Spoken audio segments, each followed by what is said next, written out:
Kabayanihan, mahirap nga bang hanapin sa kasalukuyan nating lipunan? Kulang na ba ang mga nagsasakripisyo at nakikipaglaban para sa ating mga karapatan?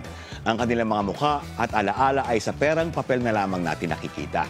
Hindi naman kailangan mamatay para matawag na bayani sa makabagong henerasyon. Dahil alam natin na mga bayani ay pinipili ng pagkakataon. Kapag pinagtatagumpay ng kabutihan sa kasamaan, kapag pinipili ang tama kahit pa mahirap ang daan. Wala namang ipinanganak na bayani. Wala namang leader na agad na nagkaroon ng tiwala at suporta hanggat walang nauuna at sumusunod sa kanya. Pero araw-araw, nagaganap ang kabayanihan sa daan. Ang pagpasok pala sa trabaho kahit hindi sapat ang kita mo. Ang pangtaggi sa tukso kapag may gustong magpalusot sa gobyerno man o pribado. Ang pakikipagsapalaran sa daan. Makauwi lang para umabot magsalo-salo sa hapagkainan. At ang panggising sa umaga, kinabukasan para ulitin muli ang sakripisyong ito para matustusan ang mga gastos sa ating munting tahanan. Madalas, ang mga bayani nagkikita-kita na magkakatabi sa digmaan.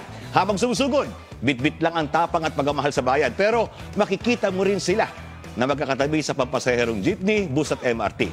Bit-bit lang ang pagmamahal sa pamilya. Hindi kailangan mamatay ang kabayanihan kapag pinanghihinaan ka ng loob. Kahit pa nagbabagong takbo ng panahon at tila lumalaganap ang kasamaan, krimen at korupsyon. Kahit pa tila sinukuan ka na ng mga leader mo at iniidolo. Kahit pa tuwing eleksyon lang at kampanya mo narinig ang malasakit nila, ngunit kapos at nakalimot na kapag naupo na. Kahit pa nagbabanggaan ang mga higanting pamilya sa politika. Pulutin natin ang araw ng ating mga sarili. Hindi masamang tingalain ang ating mga itinuturing na bayani pero tuligsain din natin sila kapag umaabuso na at inuuna ang mga sarili. Dahil lahat tayo ay mga bayani sa ating sariling maliliit o munting mga paraan, lahat ng bayani ay ama, ina at anak at nagkakasala at nagkakamali din. Pero tumitindig, tumatayo kapag nadarapa at itinutuwid ang baluktot na sistema.